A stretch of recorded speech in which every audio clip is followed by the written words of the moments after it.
നമസ്കാരം ഗൈസ്. അപ്പോൾ ഇന്ന് ഒരു പ്രധാനപ്പെട്ട വിഷയമാണ് പറയാനുള്ളത്. അതിൻ്റെ കൂടെ മനസ്സിലാകാൻ വേണ്ടിയിട്ട് ചില കാര്യങ്ങൾ കൂടി കൂട്ടിച്ചേർക്കാം. കാര്യം ഇപ്പോൾ പുതിയൊരു പടം ഇറങ്ങി വിജയിച്ചല്ലോ, വാഴ 2 എന്ന് പറയും. വാഴ 1 വിജയിച്ച പടമെന്ന് പറഞ്ഞ് കേൾക്കുന്നു.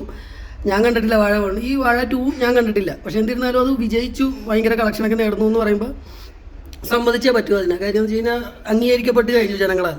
അപ്പോൾ ഇഷ്ടപ്പെട്ട ഒരു പ്രോഡക്റ്റാണ്. അപ്പോൾ എങ്ങനെ വന്നാലും ഒരു എന്താ പറയുക, ഒരു ക്രിയേറ്റീവ് സൈഡിൽ നോക്കുമ്പോഴത്തേക്കും അതിനെ നമ്മൾ അംഗീകരിച്ചേ പറ്റും. അപ്പോൾ വാഴ 3 ഇറക്കുന്നു. 3യുടെ ഒരു കൺസെപ്റ്റ് വന്നു, സ്ത്രീകളെ കേന്ദ്ര കഥാപാത്രങ്ങളാക്കി വെച്ചുകൊണ്ട് story of A billion girls, biopic of A billion girls, അങ്ങനെ എന്താണെന്നൊക്കെ പറഞ്ഞ്. നേരത്തെ biopic of A billion boys, അതാണല്ലോ വാഴ, അങ്ങനെയൊക്കെയാണല്ലോ. അപ്പോൾ ഇത് വന്നു കഴിഞ്ഞപ്പോഴത്തേക്കും പൊതുവെ ആണുങ്ങളുടെ ഭാഗത്തുനിന്ന് ഭയങ്കര ഒരു എന്താ പറയുക, ഇവക്കൊക്കെ എന്ത് കഥയാണുള്ളത് എന്നൊക്കെ പറഞ്ഞുള്ള സംഭവം. ഇതിനെക്കുറിച്ച് ഞാൻ നേരത്തെ ഒരു വീഡിയോ ചെയ്തിരുന്നു. അപ്പോൾ ഇതിൻ്റെ ട്രെൻഡ് പോകുന്ന വേറെ രീതിയാണ്. കാര്യം എന്ന് വെച്ച് കഴിഞ്ഞാൽ ആൾക്കാർ 2 വിധത്തിലുണ്ടല്ലോ. എങ്ങനെ വന്നാലും ആൾക്കാർ 2 വിധത്തിലുള്ള അഭിപ്രായങ്ങൾ പറയും. അപ്പോൾ എവിടെയാണ് കൂടുതൽ നമുക്ക് പോയിന്റ് കിട്ടുന്ന ആ രീതിക്കാണ് ആൾക്കാർ പറയുന്നത്. അറിയാമല്ലോ, ലോകത്തിൻ്റെ രീതി അറിയാമല്ലോ. അപ്പോൾ ഇപ്പോൾ ഈ കണ്ടന്റ് ക്രിയേഷനും കാര്യങ്ങളൊക്കെ വന്ന കാരണം ഇതിനകത്തൊരു ട്രെൻഡുണ്ട്, ഈ സ്ത്രീകളുടെ ഭാഗം പിടിച്ച് പറയുന്ന ട്രെൻഡുണ്ട്. കാരണം അവിടെ ഒരു സേഫ് പോയിന്റ് ഉണ്ട്. കുറേ സ്ത്രീകൾ വന്ന് സ്ത്രീകളെ കുറിച്ച് നല്ല പറയുമ്പോൾ ഇങ്ങനെയുള്ള കൈയടിക്കുമല്ലേ, സ്ത്രീകൾക്ക് ഇഷ്ടപ്പെടും. കാര്യം എന്ന് വെച്ച് കഴിഞ്ഞാൽ സ്ത്രീകൾ സ്വയം വിചാരിച്ചുകൊണ്ടിരിക്കണം ഞങ്ങൾ അടിമകളാണ്, അപ്പോൾ അതുകൊണ്ട് ഞങ്ങൾക്ക് വേണ്ടി ആര് സംസാരിച്ചാലും അങ്ങനെയാണ് എന്നുള്ളത്. അപ്പോൾ കുറച്ച് കുഴിഞ്ഞ ബുദ്ധിയുള്ളവന്മാർ വന്നിട്ട് ഈ സ്ത്രീകളെ സപ്പോർട്ട് ചെയ്ത് തള്ളി ഇങ്ങോട്ട് വിടും. ഞാൻ നേരത്തെ ഒരു വീഡിയോ ചെയ്തായിരുന്നു. അപ്പോൾ അതിന് എനിക്ക് കുറേ ഇതൊക്കെ സ്ത്രീകളുടെ ഭാഗത്തുനിന്നൊക്കെ കുറേ ഇതൊക്കെ വന്നു, കുറേ മെസ്സേജും കാര്യങ്ങളൊക്കെ വന്നു. അപ്പോൾ അതുകൊണ്ട് ഞാൻ അതെടുത്ത് പ്രൈവറ്റ് ആക്കി. പിന്നെ അതിൻ്റെ പേരിൽ വന്നിട്ട് കുറേ ആൾക്കാർ വന്നിട്ട്, കാര്യം അതിൻ്റെ പേര് കുറേ സിമ്പുകളും ഒക്കെ വരാൻ തുടങ്ങി എൻ്റെ ഉള്ളിൽ. കാര്യം വെച്ച് കഴിഞ്ഞാൽ ഈ പെണ്ണുങ്ങളുടെ കാര്യം, പെണ്ണുങ്ങൾ എന്തെങ്കിലും പറയുമ്പോൾ പറയും എന്താ പറയുക, അമ്മയും പെങ്ങളും ഇല്ല എന്നൊക്കെ പറയും. അപ്പോൾ പിന്നെ ആണുങ്ങൾ ചോദിക്കേണ്ടി വരും അതൊക്കെ അച്ഛനും ആങ്ങളമാരും ഇല്ലെന്ന്. അപ്പോൾ സ്ത്രീകളതാണ്, സ്ത്രീകളെ പറഞ്ഞു കഴിയുമ്പോൾ അത് ഉത്തരം മുട്ടിക്കാൻ വേണ്ടി പറയുന്നൊരു കാര്യമാണ്. എവിടെ തൊട്ടാലും പറയാം അമ്മയും പെങ്ങളും എന്നുള്ള സംഭവമാണ്. ഇവളുമാർ എന്ത് ഡ്രാമ കാണിച്ചാലും അതിനെ ചോദ്യം ചെയ്യുന്നവരോട് ആദ്യം, അത് പുരുഷനാണെങ്കിൽ ആദ്യം പറഞ്ഞ അമ്മയും പെങ്ങളൊന്നും. എല്ലാവരും ഇങ്ങനെ ഡ്രാമയും കളിച്ചുകൊണ്ട് കിടക്കണമല്ല. അവസരം കിട്ടിയാൽ എല്ലാവരും ഡ്രാമ കളിക്കും, അത് വേറെ കാര്യം. അപ്പോൾ ഈ സ്ത്രീകളുടെ ചിന്ത എന്ന് പറയുന്നത് അതിനകത്ത് വന്നിട്ടുള്ള കുറേ മെസ്സേജുകൾ, മനുഷ്യരാണ്, ഞങ്ങൾക്ക് ജീവിതമുണ്ട്, ഞങ്ങളതാണ് ഞങ്ങൾ സ്ട്രഗിൾ ചെയ്തിട്ടുണ്ടെന്ന്. പക്ഷേ ഈ പുരുഷന്മാർക്ക് ഈ വിരോധാഭാസം തോന്നുന്നത് എന്താണെന്ന് വെച്ച് കഴിഞ്ഞാൽ ഇതിൻ്റെയൊക്കെ 10 ഇരട്ടി 100 ഇരട്ടി ബുദ്ധിമുട്ടുകൾ സഹിച്ചാണ് ഒരു പുരുഷൻ ജീവിക്കുന്നത്. ഇതിൻ്റെയൊക്കെ ആഴമൊന്നും അത്ര ഇമോഷണലായിട്ടൊന്നും പുരുഷന് പറയാനൊക്കില്ല, പറഞ്ഞിട്ട് കാര്യമില്ല. മനസ്സിലായ? ഈ പുരുഷൻ കിടന്ന് കരഞ്ഞു കഴിഞ്ഞാൽ ഒരു പട്ടിക്കും കാണണ്ട, ഭയങ്കര വൃത്തികെട്ട കാഴ്ചയാണത്. മനസ്സിലായ? അല്ല, അത് ആണുങ്ങൾക്കും കാണണ്ട, പെണ്ണുങ്ങൾക്കും കാണണ്ട. പെണ്ണുങ്ങളത് കാണുമ്പോൾ ഓടിക്കളയും. അതിൻ്റെ എൻ്റെ ദൈവമേ, നമ്മുടെ കരച്ചിൽ തീർക്കാൻ വേണ്ടിയിട്ടാണ് നമ്മൾ ഇവനെ ഒന്ന് പിടിച്ചിരിക്കുന്നത്. അപ്പോൾ ഇവൻ തന്നെ കരയുന്നത്. ഇവന് തന്നെ ഇത്രയും വിഷമമുള്ള മനുഷ്യനാണ്. ഇവൻ നല്ല സെക്യൂറായിട്ട് നിൽക്കുന്ന ആൾക്കാർ നോക്കിയാണ് പെണ്ണുങ്ങൾ നിൽക്കുന്നത്. അവിടെ ചെന്ന് പിടിക്കുക, അവനെ ഊറ്റുക, എന്നിട്ട് അങ്ങനെയുള്ള ജീവിതം ജീവിക്കുക എന്നുള്ള രീതിയിൽ. അതൊക്കെയാണ് ഇവളന്മാരുടെയൊക്കെ സ്വഭാവം, ഭൂരിഭാഗമുള്ള സ്വഭാവം. പിന്നെ സ്ത്രീ ശക്തി എന്നൊക്കെ പറയും, അത് ഈ പൊളിറ്റിക്കലായിട്ട് പറയുന്ന ഒരു വാക്കാണ്. ഇങ്ങനെ പറഞ്ഞ ആളെ മൂഞ്ചിക്കുക എന്നുള്ള സംഭവം സ്ത്രീ ശക്തി എന്ന് പറഞ്ഞു. സ്ത്രീ ശക്തി, സ്ത്രീ സ്വാതന്ത്ര്യം, അങ്ങനെ ഒരു ശക്തി ഞാൻ എൻ്റെ ജീവിതത്തിൽ കണ്ടിട്ടില്ല. ഞാൻ അത്യാവശ്യം കുറച്ച് നാളൊക്കെ ഭൂമിയിൽ ജീവിച്ചൊരു മനുഷ്യനാണ്. ചെറിയ നരകളൊക്കെ ഉണ്ട്, ഇപ്പോൾ ഷേവ് ചെയ്തുകൊണ്ടിട്ടാണ് ഇങ്ങനെ. അപ്പോൾ കണ്ടാൽ നമ്മൾ ചിലപ്പോൾ ഒരു ചോക്ലേറ്റ് സുന്ദരനായിട്ടൊക്കെ തോന്നാം, ക്ഷമിക്കണം കേട്ടോ സ്വയം പൊക്കുന്നതിൽ. പക്ഷേ അനുഭവമുണ്ട്. അപ്പോൾ അതുകൊണ്ട് നമ്മൾ അത് സ്ത്രീകളെ ഏത് നാട്ടിലായാലും കേട്ടോ, സ്ത്രീകൾക്ക് സ്വാതന്ത്ര്യം കൂടുന്ന നാടുകളിൽ അതങ്ങനെയാണ്, കൂടുതൽ അങ്ങനെയാണ്. അതുങ്ങളുടെ എന്താ പറയുക, കുത്തകയാണ്, തിണ്ണമെടുക്കാണ്, എന്തെങ്കിലുമൊക്കെ പറയും. അപ്പോൾ ഈ സാഹിബിൻ്റെ നാട്ടിലൊക്കെ അറിയാം. കാര്യം വെച്ചാൽ സ്ത്രീകളെ വിമർശിച്ചാൽ ഇങ്ങനെ വന്നാൽ സ്ത്രീകൾ നമുക്ക് യുവാനി തരില്ല. മനസ്സിലായോ? യുവാനി നഷ്ടപ്പെടും, പിന്നെ മോഹം വീർപ്പിച്ചിങ്ങനെ ഇരിക്കും. അപ്പോൾ അതുകൊണ്ട് ആ കാര്യത്തിൽ നിന്ന് പുരുഷന്മാർ മാറി നടക്കും. പ്രത്യേകിച്ച് സാഹിബിൻ്റെ ഒരു ഊടബുദ്ധിയാണിത്. ഇങ്ങനെ എല്ലാത്തിനും സ്ത്രീകളെ സ്വാതന്ത്ര്യം എന്നിട്ട് നീ ഇങ്ങനെ ഇറങ്ങി നടക്കും, 8 വീട്ടി പട്ടീനെ പോലെ പേപ്പട്ടീനെ പോലെ ഇറങ്ങി നടക്കുക. അപ്പോൾ നമുക്കിങ്ങനെ ഇതാക്കാം. പിന്നെ അതിന് നിയമം കാര്യങ്ങളൊക്കെ ആയിട്ട് അത് കുറച്ച് കഴിയുമ്പോഴത്തേക്കും പിന്നെ സൗന്ദര്യമൊക്കെ പോവും. ഇങ്ങനെ ഇളകി ശരീരമൊക്കെ ഇങ്ങനെ ജഗതി പറഞ്ഞ അടിച്ചിളക്കി എന്ന് പറഞ്ഞാൽ അടിച്ച് ഇളക്കി കഴിയുമ്പോഴത്തേക്കും പിന്നെ തൂങ്ങുമല്ല ഇങ്ങനെ.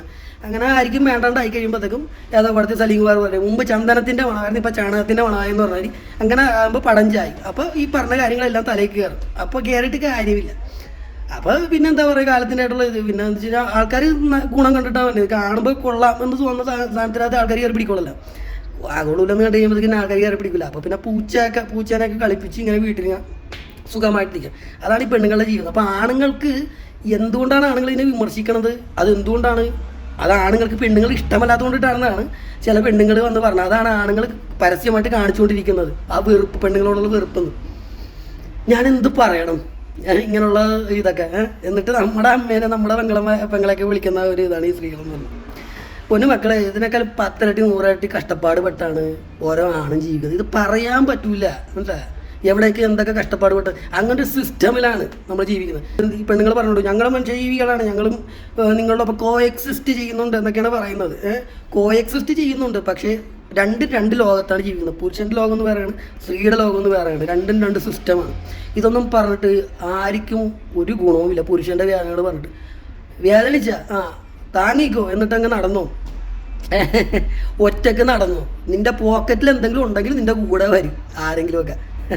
അപ്പോൾ നമ്മളത് അതിനനുസരിച്ച് ചെയ്ത് വെച്ചാൽ മതി. അവരെയും കൂടി താങ്ങി അങ്ങ് നടന്നേച്ചാൽ മതി എന്നുള്ളതാണ് പുരുഷൻ്റെ ജീവിതം എന്ന് പറയുന്നത്.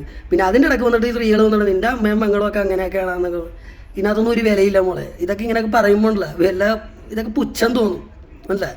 പുച്ഛം തോന്നുമ്പോൾ അങ്ങനെയുള്ള വാക്കുകളൊക്കെ നമ്മൾ പറയും. അങ്ങനെയുള്ള വാക്കുകളൊക്കെ വരും. കാര്യം അങ്ങനെയുള്ള ലോകത്താണ് നമ്മൾ ജീവിക്കുന്നത്. പുരുഷനൊന്നും അത്രയും വലിയതൊന്നുമില്ല. നിയമപരമായിട്ടൊക്കെ തന്നെയുള്ള കാര്യങ്ങളായാലും കൊള്ളാം. സ്ത്രീ കിടന്ന് വാങ്ങും ഇങ്ങനെ സാധനൻ്റെ ഒന്നും സ്ത്രീ ചെയ്യുന്നൊന്നും ഒരു പാഠിയും കാണില്ല, അല്ലേ? അപ്പോൾ ആൾക്കാർ വേറൊരു പെണ്ണ് പറയണ കേട്ടു ഒരു വീഡിയോയിൽ. അതിനകത്ത് ഇങ്ങനെ ഒരു മെസ്സേജ് ഇങ്ങനെ വന്നപ്പോൾ അടിമ എന്നൊക്കെ പറഞ്ഞ് കുറേ ഒരു പെണ്ണ് പറഞ്ഞിട്ട് നമ്മൾ നാടൻ മതാമയൊന്നും കളിക്കണ്ട, അടിമയൊന്നും ഇല്ല, ഒരാളുടെ അടിമയൊന്നുമല്ല. പിന്നെ ചെറിയ കാര്യങ്ങൾ പെരുപ്പിച്ച് പറയുന്നത് കേൾക്കുക. അപ്പോൾ ആ വീഡിയോയിൽ പറഞ്ഞിട്ടൊരു കാര്യം ഉണ്ടായിരുന്നു. പെണ്ണ് പറഞ്ഞ് ഞങ്ങൾ എന്താ പറയുക, സീക്രട്ടൊക്കെ ആയിട്ടാണ് കാര്യങ്ങൾ നീരി ചെവി അറിയാണ്ട്. അപ്പം ഞങ്ങളുടെ കഥയിലേ പറയേണ്ടത്. അപ്പോൾ ഇവളൊക്കെ സീക്രട്ടായിട്ട് വിരി ചെവി അറിയാൻ പാടാത്ത കാര്യങ്ങളൊക്കെ ചെയ്യുന്നത് ഇത് പറയാതെ തന്നെ എല്ലാവർക്കും അറിയാം. അത് പറയാതിരിക്കണത് നല്ലത്, മനസ്സിലായി? അതിന് വില ഈ ഏപ്പാടൊക്കെ എടുക്കേണ്ടി വരും. പിന്നെ ഏതോളത്തി തിലകം പറഞ്ഞ മാതിരി നീ ചെയ്ത വൃത്തികേടല്ലാത്ത രീതിയിൽ പറയണമെങ്കിൽ കുറച്ച് കഷ്ടപ്പാട് വേണ്ടി വരും എന്ന് പറഞ്ഞ മാതിരി കുറച്ച് മസാലയൊക്കെ ചേർക്കേണ്ടി വരും, മനസ്സിലായി? സ്ത്രീയുടെ തോന്നിയ വാസത്തിന് കുറച്ചുകൂടി കാണത്തക്ക രീതിയിൽ, അല്ലെങ്കിൽ ആൾക്കാർ അംഗീകരിക്കത്തക്ക രീതിയിലേക്ക് ആക്കണമെങ്കിൽ കുറച്ച് വളച്ച് തിരിച്ചൊക്കെ പറയേണ്ടി വരും. ആ മസാലകളൊക്കെ ചേർത്ത് കുറച്ച് ഇൻഗ്രീഡിയൻസ് ഒക്കെ ചേർത്ത് സ്ത്രീനെ അടിച്ച് എന്താ പറയുക അതപ്പതിപ്പിച്ച് അങ്ങനെ ആ രീതിയിൽ നിർത്തിയായിട്ടൊക്കെ പറഞ്ഞ് അങ്ങനെ വേണം ഒരു കഥ പറഞ്ഞ് സ്ത്രീയുടെ ഒരു കഥ പറഞ്ഞിട്ട് വിജയിപ്പിക്കാനായിട്ട്, മനസ്സിലായി? കുറച്ച് നാൾ മുമ്പ് ഒരു പടം ഇറങ്ങിയില്ല, മഞ്ജു വാര്യരുടെ ടെറസിൻ്റെ മുഖത്ത് കൃഷി ചെയ്യുന്നത്. അങ്ങനെയാണ് കൃഷി ചെയ്യുന്നത്. എന്നിട്ട് ഭയങ്കര വലിയ സ്കെയിലൊക്കെ വലിയ കർഷകയൊക്കെ ആയിട്ടാണ് സിനിമയ്ക്ക് വേണ്ടി ഓരോ വിടല കഥകളൊക്കെ പറയും. എന്നിട്ട് പെണ്ണുങ്ങൾ ഇങ്ങനെ കൈയടിക്കും അതിന്. ഈ മറ്റേ സീരിയലൊക്കെ കാണും, ഒരു പട്ടുസാരിയും സ്വർണ്ണമൊക്കെ ഇട്ടുകൊണ്ട് കടലക്കറി വെക്കണ മതി വീടിനകത്ത്. അത് കണ്ടാലും സ്ത്രീകൾ കൈയടിക്കും. കാര്യം സ്ത്രീകൾക്ക് ഇത് കണ്ടേച്ചാൽ മതി, സ്ത്രീകൾക്ക് ഈ പട്ടിഷോ കണ്ടേച്ചാൽ മതി. അപ്പോൾ അതൊക്കെയാണ് കാര്യം. പിന്നെ സ്ത്രീകളുടെ കഥയെന്ന് പറയുന്നതിൽ വലിയ കാര്യമൊന്നുമില്ല. ഇതിപ്പോൾ പറയാനുള്ള കാര്യം എന്ന് വെച്ചാൽ ഈ ഒരു കാര്യമാണ്. ഇപ്പം കുറച്ച് മുമ്പും ഞാൻ ഒരു റിയൽ ലൈഫ് സിനാരിയോയിലൂടെ കടന്നുപോയെന്ന് വെച്ചാൽ ഇപ്പോൾ അങ്ങനെ സംസാരം ഉണ്ടായി. അപ്പോൾ ചെറിയൊരു കാര്യം ചെയ്ത് കഴിഞ്ഞാൽ, ചെറിയ എന്തെങ്കിലും ഒന്ന് ചെയ്ത് കഴിഞ്ഞാൽ അതെന്തോ വലിയ സംഭവമായിട്ടാണ് അവർ കാണുന്നത്, സ്ത്രീകൾ കാണുന്നത്. അതിലൊന്നും വലിയ കാര്യമൊന്നുമില്ല. അത് കണ്ട ബാക്കിയുള്ളവർക്ക് പുച്ഛം വരും. അതുകൊണ്ടിട്ടാണ് ആണുങ്ങൾ അതിനെ വെറുക്കുന്നത്. പിന്നെ ഈ സിമ്പുകളൊക്കെ ഇങ്ങനെ വന്നിട്ട് പൊക്കി പറഞ്ഞു കഴിയുമ്പോഴത്തേക്ക് നമുക്ക് കുറച്ച് കയ്യടി കിട്ടും, നമുക്ക് എന്തെങ്കിലുമൊക്കെ കിട്ടും. അവൾ വളഞ്ഞു തിരിഞ്ഞ് ഇനി വളഞ്ഞു വന്നില്ലെങ്കിൽ എന്താണ്, അവളെ ലൈക്ക് കിട്ടും, അവളുടെ ഒരു കയ്യടി കിട്ടും എന്നൊക്കെ ഉള്ള ഒരു ഉദ്ദേശത്തിൻ്റെ പേരിലാണ് ഈ സിമ്പുകൾ കിടന്നുകൊണ്ട് ഈ പറഞ്ഞത്. അല്ലാണ്ട് യാഥാർത്ഥ്യവും നേരും തെറിയുമായിട്ട് ഒരു ബന്ധവുമില്ല, പൂലബന്ധമില്ലാത്ത കാര്യങ്ങളാണ് പറയുന്നത്. അതുകൊണ്ട് തന്നെയാണ് പുരുഷന്മാർക്ക് സ്ത്രീകളുടെ ഈ കഥകളെക്കുറിച്ച് വലിയ സംഭവമില്ലാത്ത ചെറിയ കാര്യങ്ങൾ പെരുപ്പിക്കുക എന്നുള്ള സംഭവമാണ്. അങ്ങനെ പെരുപ്പിച്ച് കാണുന്ന ഒരു വൃത്തിയുടെ സംഭവത്തിന് വേണ്ടി കാശ് കൊടുത്ത് തിയേറ്ററിൽ പോയി കാണാൻ ഒരു പുരുഷനും താല്പര്യമില്ല. എനിക്ക് താല്പര്യമില്ല. വേറൊരു പെണ്ണ് എഴുതി അങ്ങനെയാണെങ്കിൽ നീ കാണണ്ടത്, ഞാൻ കാണില്ല, എനിക്ക് കാണണ്ട. കാര്യം അങ്ങനത്തെ ഒരു ഊളപ്പടം കാണാൻ വേണ്ടിയിട്ടാണ് നമ്മൾ ടിക്കറ്റ് കൊടുത്ത് കയറുന്നത്. അതൊക്കെ വല്ലപ്പോഴും ടി വിയിൽ വന്നാൽ കാണാമെന്ന് മാത്രമേ ഉള്ളൂ. ഇനി അതും കാണണ്ട. അങ്ങനെ വന്നാൽ തന്നെ ഇനി ഏതെങ്കിലും പെണ്ണുങ്ങൾ ടിക്കറ്റ് എടുത്ത് തന്നെ വിളിച്ചോണ്ട് പോയി കഴിഞ്ഞാൽ ഞാൻ എടുത്ത് കാണാൻ നിങ്ങളുടെ ഒപ്പം. അല്ലാണ്ട്